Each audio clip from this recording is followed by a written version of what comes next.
Ngayon, mag-aalis naman ako ng mga lanta at nangunguluntoy na dahon nitong aming fortune plant.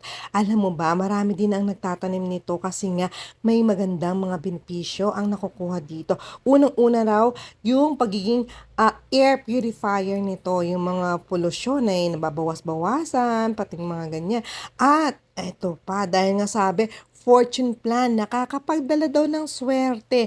Pero nasa sayo na yan kung gusto mong maniwala. Pero wala namang mawawala kung ikaw ay magtatanim ng fortune plan. Bakit? Kasi gaganda ang paligid mo. At pagkatapos, ano pa, may magandang dekorasyon ka. Matibay nga din yung mga pambakod. Kaya sa mga probinsya, makikita mo, yun yung nakatanim sa kanila. Yan yung pambakod. At madali lang naman yung itanim. Low maintenance pa. Pwede sa loob at labas ng bahay. O saan ka pa. O di magtanim ka na rin ng fortune plan. Thank you for watching and don't forget to follow, like, and share. Bye!